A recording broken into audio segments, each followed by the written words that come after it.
বন্ধুরা, আজকের আমার ভিডিওর বিষয়বস্তু হলো 12 মাসি লেবু গাছ নিয়ে। যে সমস্ত লেবু গাছে প্রায় 12 মাসই ফুল আসে এবং 12 মাস গাছে লেবু থাকে, তো সেই সমস্ত গাছে আমরা কিভাবে পরিচর্যা করব। যদি তোমাদের বাগানে লেবু গাছের ফুল হলুদ হয়ে ঝরে যায়, যদি গাছের গুটি সেট হওয়ার আগেই গুটি ঝরে পড়ে যায়, তাহলে আমরা সেই সমস্ত লেবু গাছে কিভাবে পরিচর্যা করব। লেবু গাছে ফুল আসার পর বা আসার আগে আমরা কিভাবে পরিচর্যা করব, গাছে ফাঙ্গিসাইড বা পেস্টিসাইড কখন আমরা স্প্রে করব, এই রকম নানা ধরনের প্রশ্নের উত্তর থাকছে আজকের এই ভিডিওতে। তাই আজকের এই ভিডিওটা কেউ স্কিপ করে দেখো না বন্ধুরা, স্কিপ করে দেখলে অনেক কিছুই মিস করে ফেলবে। নমস্কার, আমি লাবণী, আমার বাগানে তোমাদের সবাইকে জানাই স্বাগত। বন্ধুরা, 12 মাসি লেবু গাছ অথবা বাগানের যে কোনো লেবু গাছকে আমাদেরকে কিন্তু সারা বছর ফুল সানলাইটের মধ্যেই রাখতে হবে। গাছ যদি ছায়ায় থাকে তাহলে সেই গাছে কিন্তু কখনোই ফুল আসবে না। তাছাড়া যে সমস্ত গাছে ফল সেট হয়ে গেছে, ফলের সাইজ অনেক বড় হয়ে গেছে, সেই সমস্ত গাছকেও কিন্তু আমরা ফুল সানলাইটের মধ্যেই রাখবো। লেবু গাছকে কখনোই কোনো রকমভাবে গ্রিন নেটের ছায়ায় অথবা কোনো সেরি জায়গায় রাখা যাবে না। এরপর যে কাজটা আমাদের করতে হবে, লেবু গাছে ফুল আসার পর ফুলের যখন কুঁড়ি ফুটবে না, সেই সময় আমরা যে কোনো পেস্টিসাইড বা ফাঙ্গিসাইড স্প্রে করতে পারবো। কিন্তু ফুল যখন এইভাবে ফুটে যাবে তখন কিন্তু আমরা গাছে আর কোনো রকম ফাঙ্গিসাইড বা পেস্টিসাইড স্প্রে করব না। তাহলে আমাদের গাছের মধ্যে কোনো রকমভাবে প্রজাপতি বা মৌমাছি আসবে না, যার ফলে গাছের গুটিগুলো কিন্তু আর সেট হবে না, ফুল আর ফলে পরিণত হবে না, তার আগেই হলুদ হয়ে ঝরে পড়বে। লেবু গাছে ফুল আসার পর টবের মাটিকে সবসময় ময়েশ্চার রাখতে হবে। ফুল আসার আগে আমরা যে কাজগুলো করতাম সেই কাজগুলো কিন্তু ফুল আসার পরে আর করলে চলবে না। লেবু গাছে ফুল আসার পর টবের মাটি যেন সব সময় ময়েশ্চার থাকে। দেখো, আমার আঙুলে কিন্তু কাদা লেগে যাচ্ছে, তো এই রকম ময়েশ্চার মেনটেন করতে হবে আমাদের।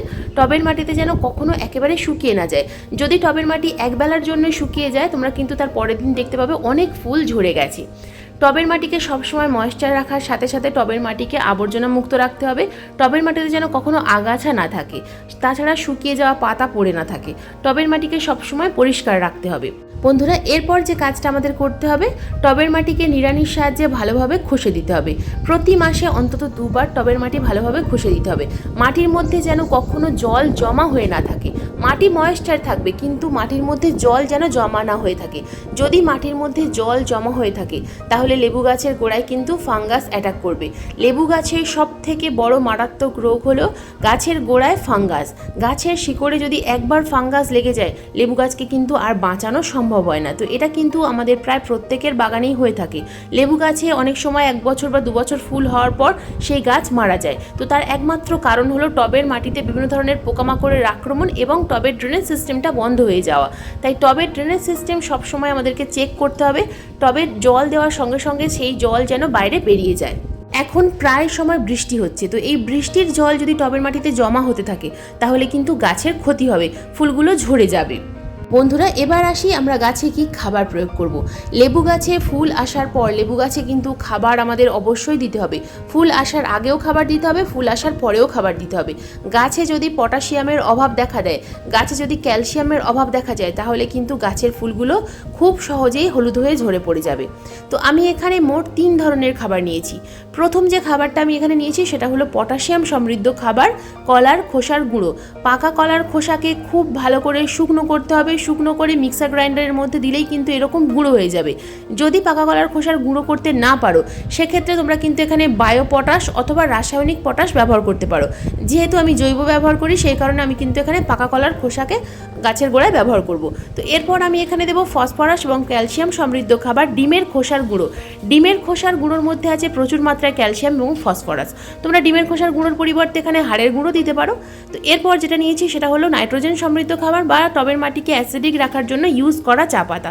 ইউজ করা চা পাতার পরিবর্তে তোমরা এখানে কিন্তু শিংকুচি ব্যবহার করতে পারো। তোমরা যদি এখানে রাসায়নিক খাবার ব্যবহার করতে চাও অথবা মার্কেটের ফার্টিলাইজার ব্যবহার করতে চাও, সেক্ষেত্রে তোমরা এখানে লাল পটাশ অথবা বায়ো পটাশ এবং হাড়ের গুঁড়ো, তাছাড়া স্টিম মন্ডাস্ট নিতে পারো এবং তার সঙ্গে নিতে পারো শিংকুচি।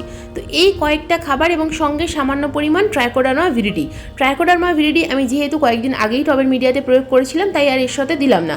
যদি তোমরা জৈব খাবার ব্যবহার করো তাহলে এই খাবারের সাথে ট্রাইকোডার্মা ভিরিডি 1 চামচ মিশিয়ে নেবে। টবের মাটিতে সবসময় যদি উপকারী ছত্রাক দেওয়া থাকে তাহলে কিন্তু গাছে আর কোনো রকম কোনো প্রবলেম হয় না। তো দেখো সমস্ত খাবারটা আমি কিন্তু একটা 10 ইঞ্চি টবে প্রয়োগ করলাম।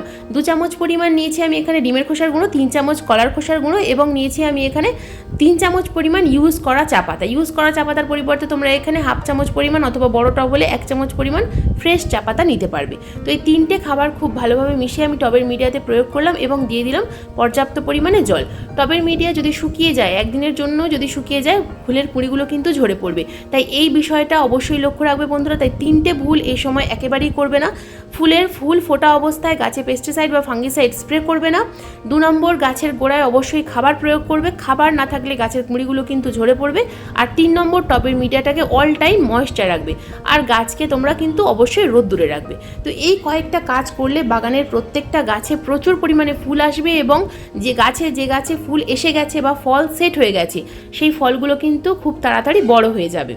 বন্ধুরা, তোমাদের বাগানের লেবু গাছে ফুল আসার পরে যদি গাছের পাতা হলুদ হয়ে থাকে, তাহলে আমি যে খাবারটা দেখালাম এই খাবারের সাথে তোমরা কিন্তু সামান্য পরিমাণ সিউইড গ্র্যানুলস মিশিয়ে নিতে পারো।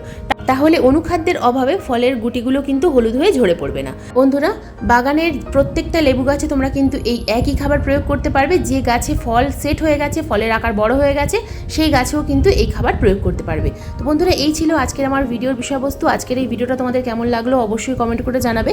যদি ভিডিওটা ভালো লাগে তো প্লিজ একটা লাইক করো, শেয়ার করো, হাইপ করো। চ্যানেলে নতুন বন্ধু হয়ে থাকলে চ্যানেলটাকে সাবস্ক্রাইব করে পাশের বেল আইকনটা প্রেস করে দিও এরকম নিত্য নতুন বাগান সংক্রান্ত ভিডিও দেখার জন্য। ভিডিও সংক্রান্ত কোনো প্রশ্ন থাকলে অবশ্যই কমেন্ট বক্সে কমেন্ট করবে, আমি যথাযথ উত্তর দেওয়ার চেষ্টা করব। আজকের এই ভিডিওটা সম্পূর্ণ মনোযোগ দিয়ে দেখার জন্য তোমাদের সবাইকে জানাই অসংখ্য ধন্যবাদ।